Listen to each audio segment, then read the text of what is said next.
돈이 없다고 말한 순간 며느리의 말투가, 눈빛이, 그리고 대접이 바뀌었습니다.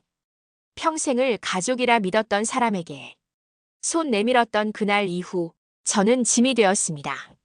하지만 쫓겨난 그 자리에서 저는 제 이름을 다시 찾아냈습니다. 이 이야기 끝까지 보시고 나면 말없이 참아왔던 당신 마음도 달라질지 모릅니다. 돈 없다는 말 한마디에 그 아이의 표정이 달라졌습니다. 살가웠던 손길도 싱긋 웃던 눈매도 그 순간 딱 끊겨버렸어요.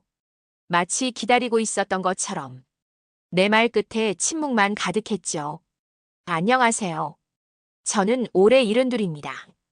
혼자 사는 여자예요. 남편은 오래전에 세상을 떠났고 외동아들과 그 아이의 가족과 함께 지내온 시간이 벌써 10년이 넘었네요. 아들은 중간에 힘든 일을 겪었고 그때부터 이 집에서 셋이 함께 살기 시작했어요. 며느리는 무난한 사람이었고 저도 시어머니라는 말을 무겁게 하고 싶진 않아서 늘 조심하고 배려하며 살았죠. 식탁에 나란히 앉아 밥을 먹고 때때로는 함께 마트도 가고 생일에는 케이크 하나 올려놓고 짧게 웃던 기억도 있어요. 그 아이는 말했죠. 어머니는 편한 분이라고요. 그 말을 믿었어요. 그리고 믿고 나니까 내 마음도 한 걸음 가까워졌죠. 어쩌면 진짜 가족이 되어가는 건가 싶었고, 이제야 내 노년도 조금은 따뜻해질 수 있겠다는 생각도 들었거든요. 하지만 그런 믿음이 무너지는 데는 오래 걸리지 않았습니다. 몸이 아픈 건 아니었지만 전 남편과 얽힌 문제로 예상치 못한 소송이 생겼고 변호사를 만나 상담까지 받고 나니 이제는 연금까지 건드려야겠더군요. 생활비가 빠듯해질 것 같아서 조심스럽게 말했어요. 나 이제 뭐 여유가 거의 없어. 앞으로는 내가 줄 수 있는 게 많지 않을 거야. 그 말에 며느리는 한참을 가만히 있다가 고개를 천천히 끄덕이더군요.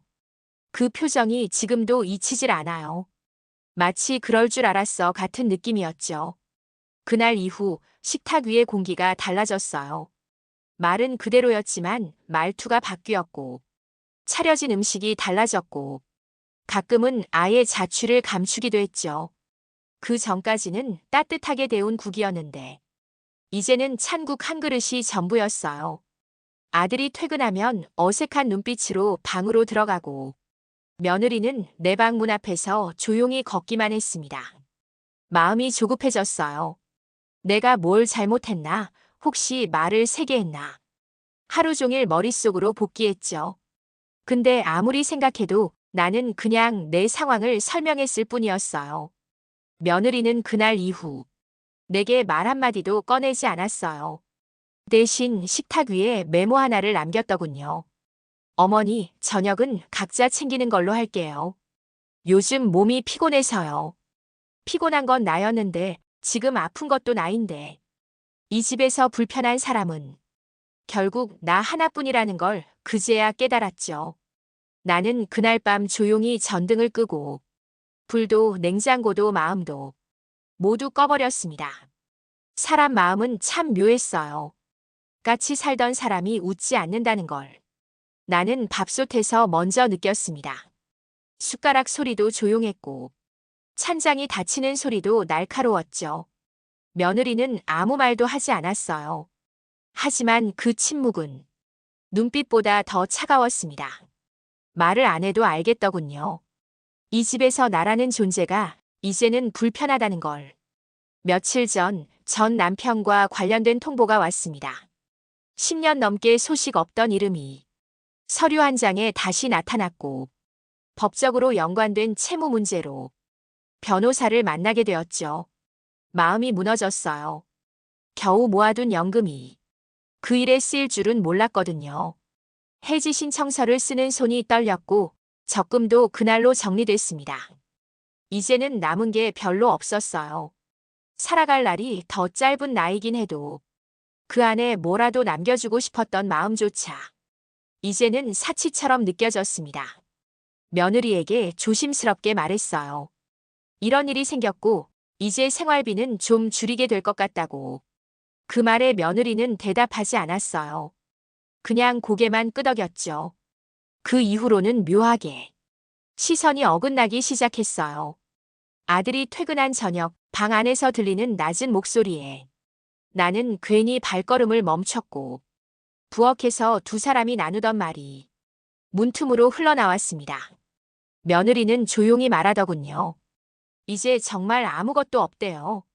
아들은 대답하지 않았어요. 그 순간 나는 그 침묵이 무서웠습니다. 밤새 뒤척였습니다. 내가 잘못한 걸까? 이 집에 들어온 게 실수였을까? 아들과 며느리가 힘들다는 걸 모르지 않았고 나는 늘 나름의 역할을 하려 했습니다. 방 청소, 식사 준비, 빨래. 말없이 도맡아 해온 것들이 이제는 아무 의미도 없어진 건가 싶었죠. 사람이 괜히 살아있다는 생각을 하게 되면 숨 쉬는 것도 조심스러워지더군요. 며느리는 다음 날 식탁에 앉지 않았어요. 아들은 일찍 나갔고 냉장고엔 새 반찬 하나 들어오지 않았습니다. 내가 데운 국은 그대로 식었고 혼잣말만 방 안에 맴돌았습니다. 그날 오후 전화를 받았어요. 작년에 함께 다녔던 복지관 글쓰기 모임에서 잘 지내냐고 요즘 얼굴이 안 보인다고 한번 놀러 오라는 말에 나는 말없이 웃었어요.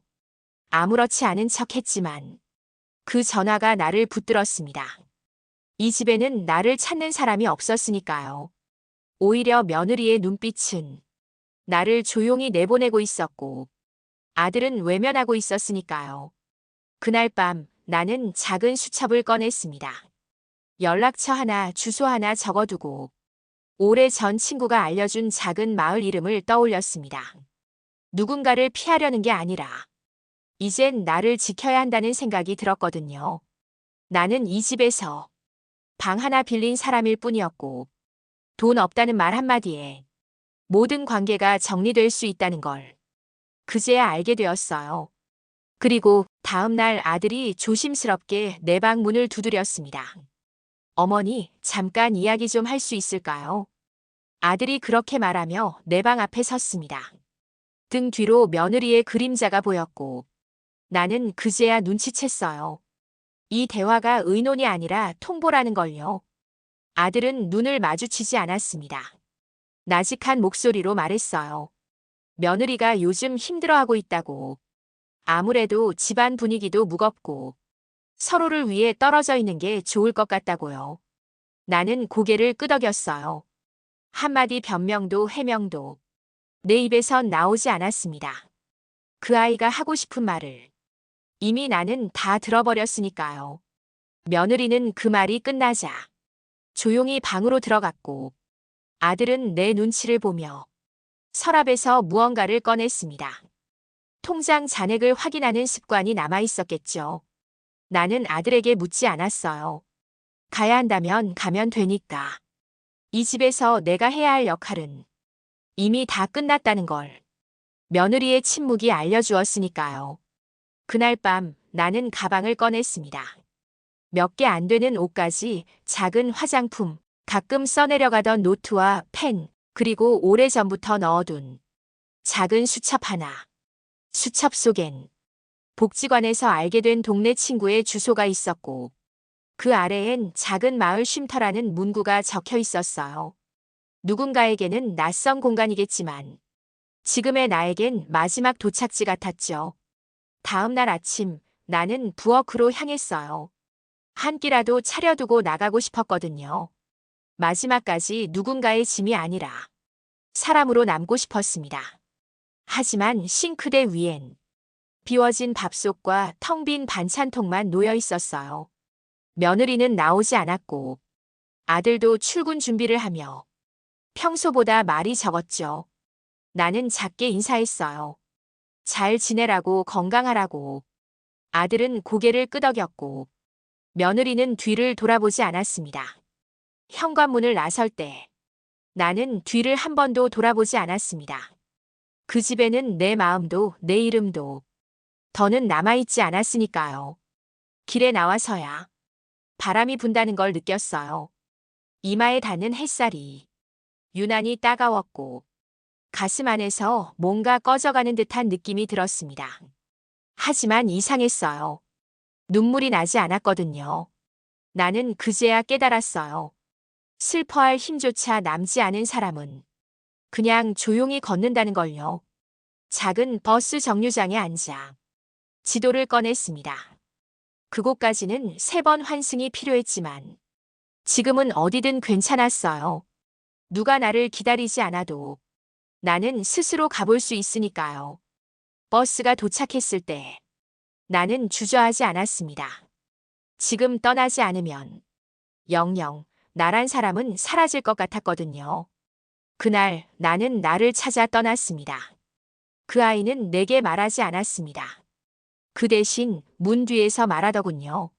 내가 없을 때 내가 들리지 않을 거라 생각했는지. 그 목소리는 참 솔직했어요. 그래서 더 잊히질 않았습니다. 쉼터에 도착한 지 며칠이 지났을 무렵 나는 짐을 푸는 손길 사이로 문득 그날 밤을 떠올렸습니다. 떠나기 전날 방에 불을 끄고 누웠는데 부엌에서 속삭이듯 들려오던 말 한마디가 있었거든요. 며느리는 친구에게 전화를 걸고 있었어요. 그 말투는 놀라울 만큼 가볍고 또렷했죠. 나는 문 하나를 사이에 두고 그 말들을 조용히 들어야 했어요. 몸을 뒤척이지도 못하고 숨소리도 죽인 채 그 아이는 말했습니다. 이젠 정말 아무 도움도 안 된다고. 힘들다는 말은 들으면서도 한 번도 고맙단 말은 못 들어봤다고. 누군가를 모시고 사는 게 이 정도로 피곤할 줄 몰랐다고요. 나는 숨을 참았어요. 나를 향해 직접 한 말이 아니었지만 그 말은 내 마음을 찔렀고 침대에 누운 채 나는 천장을 가만히 바라보았습니다. 그 아이가 날 어떻게 생각해왔는지, 내 존재가 어떤 무게였는지 나는 그제야 온몸으로 느꼈죠. 가족이라는 말은 참 부질없더군요. 그들이 나를 가족으로 여긴 적은 한 번도 없었다는 걸 깨달았어요. 쉼터에서의 첫날, 나는 말없이 창가에 앉아 있었습니다. 작은 방이었지만 햇살은 충분했고 그 빛이 얼굴에 닿을 때마다 나는 조용히 입술을 깨물었어요. 울고 싶지 않았습니다. 이제 와서 온다는 건 내가 다 포기했다는 뜻일 것 같았거든요. 하지만 아무리 참아도 가슴 한복판이 텅 빈 듯 시렸습니다. 며칠이 지나고 쉼터의 다른 사람들과 인사를 나누기 시작했습니다. 모두 저마다의 사연을 안고 이곳에 온 사람들이었죠. 누구도 묻지 않았지만 누구나 알고 있었어요. 우리는 버티며 살아왔고 조용히 밀려났으며 그래서 결국 이곳에 닿았다는 걸요. 그걸 알아보는 건 경험한 사람만이 가능한 일이더군요. 처음으로 누군가가 나를 어머니가 아닌 이름으로 불러줬을 때 나는 그 자리에서 얼어붙었습니다. 그렇게 불린 지가 너무 오래돼요. 잠시 내가 누군지 잊었던 거죠. 그날 작게 웃으면서 대답했어요. 어색했지만 참 따뜻했어요. 그리고 다시는 문 너머로 뒷말로 나에 대한 평가를 들으며 살지 않겠다고 다짐했어요. 그 아이는 나를 등에 두고 말했지만 나는 이젠 정면을 마주하고 말할 수 있는 곳에서 살기로 했습니다. 그 아이는 내게 말하지 않았습니다. 그 대신 문 뒤에서 말하더군요. 내가 없을 때 내가 들리지 않을 거라 생각했는지. 그 목소리는 참 솔직했어요. 그래서 더 잊히질 않았습니다. 쉼터에 도착한 지 며칠이 지났을 무렵 나는 짐을 푸는 손길 사이로 문득 그날 밤을 떠올렸습니다. 떠나기 전날 방에 불을 끄고 누웠는데 부엌에서 속삭이듯 들려오던 말 한마디가 있었거든요. 며느리는 친구에게 전화를 걸고 있었어요. 그 말투는 놀라울 만큼 가볍고 또렷했죠. 나는 문 하나를 사이에 두고 그 말들을 조용히 들어야 했어요. 몸을 뒤척이지도 못하고 숨소리도 죽인 채 그 아이는 말했습니다. 이젠 정말 아무 도움도 안 된다고. 힘들다는 말은 들으면서도 한 번도 고맙단 말은 못 들어봤다고. 누군가를 모시고 사는 게 이 정도로 피곤할 줄 몰랐다고요. 나는 숨을 참았어요. 나를 향해 직접 한 말이 아니었지만 그 말은 내 마음을 찔렀고 침대에 누운 채 나는 천장을 가만히 바라보았습니다. 그 아이가 날 어떻게 생각해왔는지, 내 존재가 어떤 무게였는지 나는 그제야 온몸으로 느꼈죠. 가족이라는 말은 참 부질없더군요. 그들이 나를 가족으로 여긴 적은 한 번도 없었다는 걸 깨달았어요. 쉼터에서의 첫날, 나는 말없이 창가에 앉아 있었습니다. 작은 방이었지만 햇살은 충분했고 그 빛이 얼굴에 닿을 때마다 나는 조용히 입술을 깨물었어요. 울고 싶지 않았습니다. 이제 와서 온다는 건 내가 다 포기했다는 뜻일 것 같았거든요. 하지만 아무리 참아도 가슴 한복판이 텅 빈 듯 시렸습니다. 며칠이 지나고 쉼터의 다른 사람들과 인사를 나누기 시작했습니다. 모두 저마다의 사연을 안고 이곳에 온 사람들이었죠. 누구도 묻지 않았지만 누구나 알고 있었어요. 우리는 버티며 살아왔고 조용히 밀려났으며 그래서 결국 이곳에 닿았다는 걸요. 그걸 알아보는 건 경험한 사람만이 가능한 일이더군요. 처음으로 누군가가 나를 어머니가 아닌 이름으로 불러줬을 때 나는 그 자리에서 얼어붙었습니다. 그렇게 불린 지가 너무 오래돼요. 잠시 내가 누군지 잊었던 거죠. 그날 작게 웃으면서 대답했어요. 어색했지만 참 따뜻했어요. 그리고 다시는 문 너머로 뒷말로 나에 대한 평가를 들으며 살지 않겠다고 다짐했어요. 그 아이는 나를 등에 두고 말했지만 나는 이젠 정면을 마주하고 말할 수 있는 곳에서 살기로 했습니다. 그날은 이상하게 새벽이 먼저 눈을 떴습니다. 잠에서 깼다기보다는 무언가가 나를 깨운 것 같았어요. 창밖엔 바람이 멎었고 방 안엔 나 자신도 말이 없었죠. 가만히 앉아 벽시계를 봤습니다. 분침이 움직이는 소리가 그렇게 또렷하게 들린 건 아마 그날이 처음이었을 거예요. 조용히 가방을 열었습니다. 미리 싸두었던 옷까지 수첩, 칫솔, 그리고 작은 약통. 그렇게 많은 세월을 살았는데 내 인생에서 정말 필요한 건 손바닥만 한 가방 하나에 다 들어가더군요. 현관 옆 구석에 내가 직접 닦던 화분이 보였어요. 예전엔 며느리도 물을 줬는데 이제는 흙이 바싹 말라 있었어요. 마치 이 집안의 분위기처럼요. 부엌으로 나갔습니다. 마지막으로 물 한 컵을 따르고 기억을 더듬듯 싱크대를 닦았어요. 어릴 적 집을 나서는 엄마의 뒷모습이 문득 떠오르더군요. 엄마는 그날 왜 떠났을까? 남겨진 나는 얼마나 어두웠을까? 이제야 알겠어요. 떠나는 사람보다 남는 사람이 더 무거운 감정을 안고 있다는 걸요. 그래서 나는 조용히 적었습니다.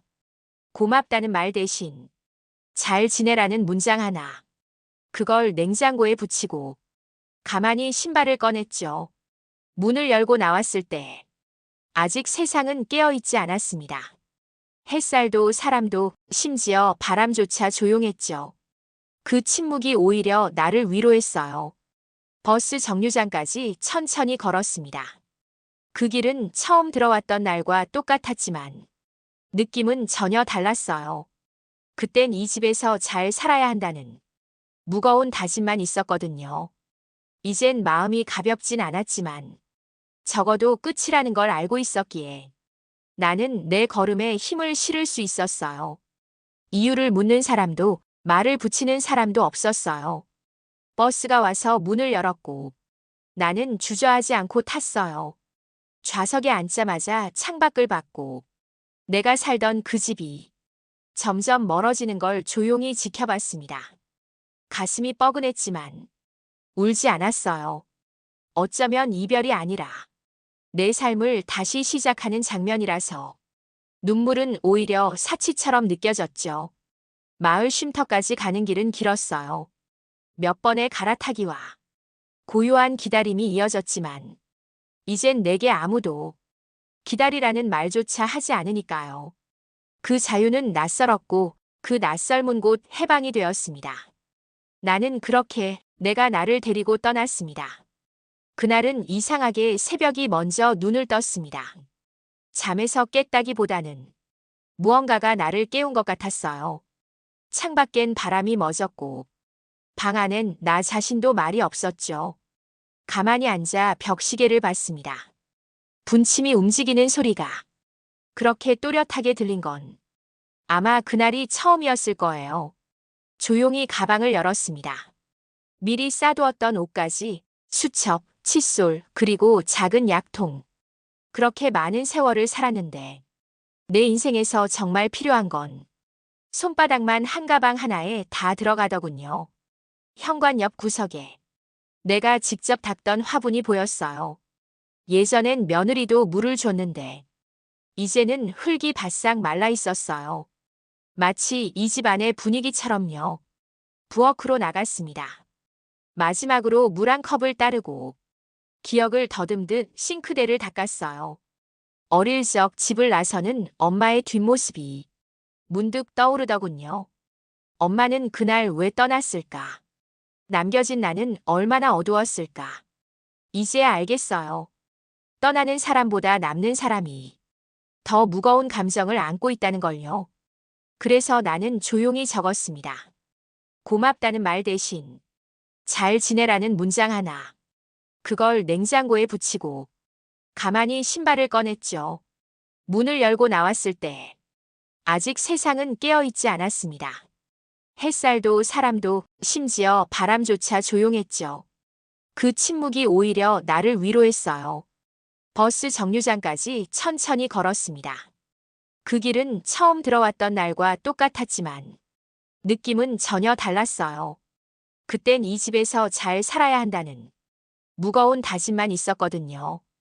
이젠 마음이 가볍진 않았지만 적어도 끝이라는 걸 알고 있었기에 나는 내 걸음에 힘을 실을 수 있었어요. 이유를 묻는 사람도 말을 붙이는 사람도 없었어요. 버스가 와서 문을 열었고 나는 주저하지 않고 탔어요. 좌석에 앉자마자 창밖을 봤고 내가 살던 그 집이 점점 멀어지는 걸 조용히 지켜봤습니다. 가슴이 뻐근했지만 울지 않았어요.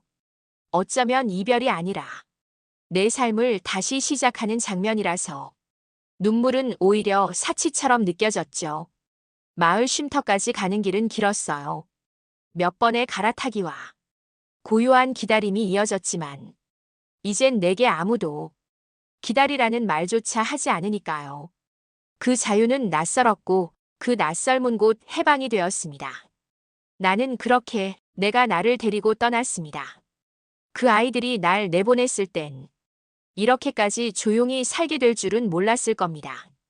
이름도 없는 버스 정류장에 내려 지도를 펼쳐들었을 때 내 마음은 처음으로 고요했습니다. 작은 마을이었어요. 산 아래로 도로가 이어졌고 그 옆엔 단층 집이 몇 채 나란히 서 있었어요. 비닐하우스도 보였고 고양이 2마리가 길을 가로질렀죠. 나는 그 길을 천천히 걸었습니다. 짐은 많지 않았고 가방 끈을 쥔 손에 무게보다 낯설미 더 느껴졌습니다. 익숙하지 않은 것들이 오히려 위로가 되더군요. 쉼터는 마을회관 옆 작은 언덕 위에 있었습니다. 간판도 없이 그저 대문 옆에 작은 종이 하나 붙어 있었죠. 여럿이 함께 사는 집이라고요. 벨을 누르자 누군가 문을 열었습니다. 머리가 희끗한 여성이었고 내 얼굴을 보는 순간 아무 말 없이 먼저 미소를 지었어요. 그 웃음이 나를 안심시켰습니다.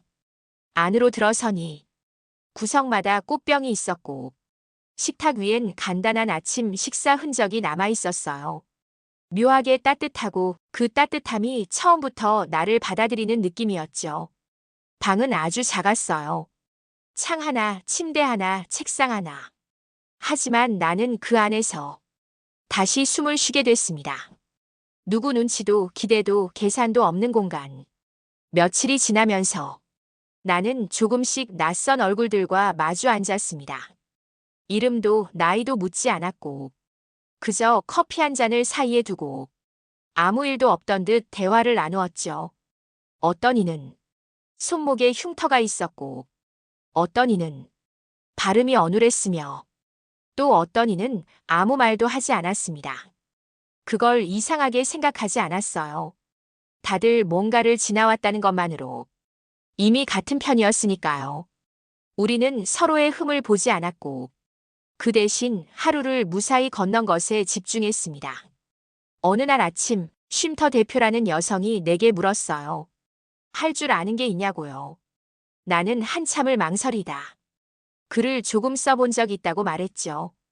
그날 저녁 나는 식탁 구석에서 글씨 연습 노트를 펴고 앉았습니다. 누가 시킨 것도 아니었지만 오랜만에 무언가를 해보고 싶었거든요. 내가 원하는 건 조용히 존재하는 일이었으니까요. 밤이 되자 나는 방창을 열고 바람을 맞았습니다.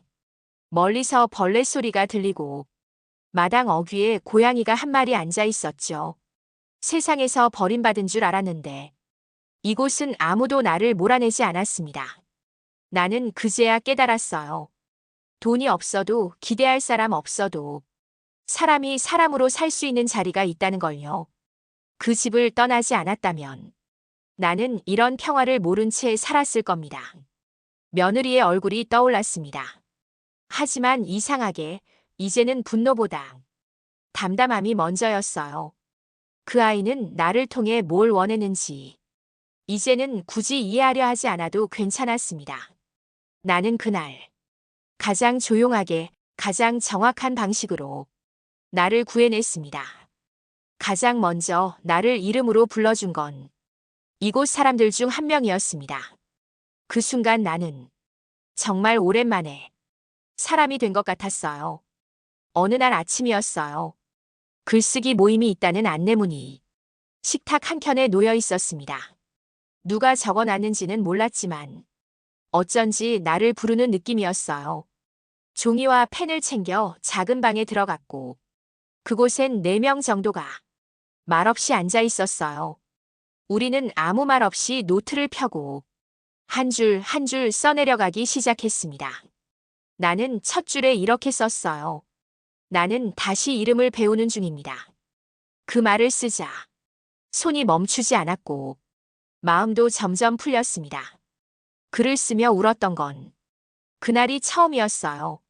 말로는 다 꺼낼 수 없던 마음들이 문장이라는 모양을 입자 서서히 모양을 드러내더군요. 며칠 뒤 한 분이 그러시더군요. 글을 참 따뜻하게 쓰신다고. 그 말에 나는 웃었어요. 그 말이 살면서 처음 들은 칭찬이었거든요. 그날 이후로 나는 매일 글을 썼어요.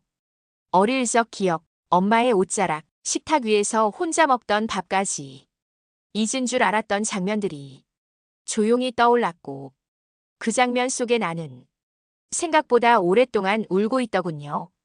나는 그 아이를, 내 안의 과거를 처음으로 안아주었습니다. 쉼터 대표가 내 글을 읽고는 작은 행사에서 낭독해보지 않겠냐고 하더군요. 처음엔 손사래를 쳤지만 마음 한켠이 묘하게 뜨거웠습니다. 누군가 내 이야기를 듣고 싶어 한다는 게 이렇게 가슴 벅찬 일이더라고요. 낭독회 날 나는 마이크 앞에 섰어요. 손이 떨렸고 목이 마르고 원고는 자꾸 흔들렸지만 나는 멈추지 않았습니다. 나는 한때 돈이 없다는 이유로 존재까지 부정당했던 사람입니다. 그날 이후로 깨달았어요. 가난보다 더 아픈 건 사람 취급 못 받는 일이더군요. 관객 속 누군가가 눈을 감았고 누군가는 고개를 떨구었고 어떤 이는 조용히 박수를 보냈습니다. 나는 끝까지 읽었어요. 숨도 안 쉬고 적어낸 내 지난 날들을. 무대에서 내려오자 한 여인이 다가왔어요. 자신도 똑같은 일을 겪었다고. 그래서 오늘 하루가 자신에게 너무 위로가 되었다고 말했어요. 그 말을 듣는 순간 나는 알게 됐습니다. 나 혼자 버틴 인생이 누군가에게는 손잡을 힘이 될 수 있다는 걸요. 내가 견딘 시간은 이제 의미를 갖게 되었어요. 그날 밤 방으로 돌아와 나는 처음으로 나를 껴안았습니다. 가족도 자식도 아닌 나 자신을. 조금 늦었지만 나는 나를 받아주기로 했습니다. 그들은 지금 나를 찾고 있습니다. 하지만 내가 있는 이곳은 돈으로는 들어올 수 없는 자리예요. 관계도 의무도 혈연도 아닌 존엄으로만 입장할 수 있는 곳이죠. 낭독회가 끝나고 한 달쯤 지났을 때 쉼터로 전화가 한 통 걸려왔습니다. 수학이 넘어 망설이던 목소리가 오랜만에 듣는 아들의 것이라는 걸 나는 단박에 알아들었어요. 그 아이는 조심스레 말했어요. 며느리가 내 연락처를 찾았다고. 혹시 괜찮다면 한번 뵙고 싶다고. 지금이라도 사과하고 싶다고 했어요. 나는 조용히 대답했습니다. 지금은 조금 곤란하다고요. 그 말을 전하는 동안 내 목소리는 흔들리지 않았고 내 안의 마음도 더는 시끄럽지 않았습니다. 전화가 끊기고 나서야 나는 작은 한숨을 내쉬었어요. 미움이 남아서도 용서가 안 돼서도 아니었어요. 그저 지금의 이 평화를 지키고 싶었거든요. 며느리의 얼굴이 떠올랐어요. 내게 건넸던 인사, 뒤돌아서던 뒷모습, 그리고 문틈 사이로 들려오던 말들. 이제 와서 무슨 말을 듣는다고 해도 그 순간의 상처가 지워지는 건 아니겠죠. 그리고 나는 더 이상 그 기억에 묶여 살고 싶지 않았습니다. 누구의 눈치도 누구의 기대도 받지 않으면서 살아가는 게 이렇게 자유로운 일이라는 걸 처음 알았거든요. 쉼터 마당에 서 있으면 바람이 느껴집니다. 세상은 여전히 빠르게 흘러가지만 내가 서 있는 이 자리만큼은 조용히 숨을 쉴 수 있죠. 나는 요즘 마을 아이들에게 글쓰기를 가르칩니다. 어떤 아이는 할머니를 잃었고 어떤 아이는 말을 더듬지만 그 누구도 나를 판단하지 않아요. 그들이 쓰는 문장을 보면 내가 처음 글을 썼던 날이 떠올라요. 말로 꺼낼 수 없던 마음들이 조용히 종이에 내려앉던 그 밤. 그 눈물 위에 적은 내 이름. 이름을 잃지 않으려 나는 매일 글을 씁니다. 누구에게 보이기 위한 글이 아니라 내가 나를 지키기 위한 기록. 그게 나를 여기까지 데려온 유일한 힘이었어요. 지금 나는 그 누구의 며느리도 아니고 어머니도 아니고 누구의 짐도 아닙니다. 그저 내 삶을 책임지는 한 사람으로 살아갑니다. 그리고 이제는 압니다. 그들이 다시 나를 찾는다 해도 내가 있는 이 자리는 그들이 발 들릴 수 없는 곳이라는 걸요. 이곳은 내가 걸어서 내 발로 들어온 자리입니다. 누군가는 말하겠죠. 피부치는 결국 피부치라고. 하지만 나는 압니다. 피보다 더 차가운 말이 사람을 집 밖으로 밀어내는 세상이라는 걸요. 그래서 나는 그들을 기다리지 않습니다. 그저 오늘 하루 나의 문장을 완성하는데 마음을 다할 뿐입니다. 이제는 그것이면 충분하니까요. 가족이라는 말이 때로는 사람을 가장 깊게 찌른다는 걸 저는 이번 생에서 배웠습니다. 그러나 끝이 끝만은 아니었고 저는 다시 저 자신을 안아주며 살아가고 있습니다. 돈이 없다고 해서 쫓겨났지만 지금 저는 그들이 오지 못할 곳에 제 삶의 중심에 서 있습니다. 이 영상이 마음에 닿았다면 구독과 좋아요로 함께 해주세요. 우리는 다시 더 단단해진 이야기로 만날 겁니다.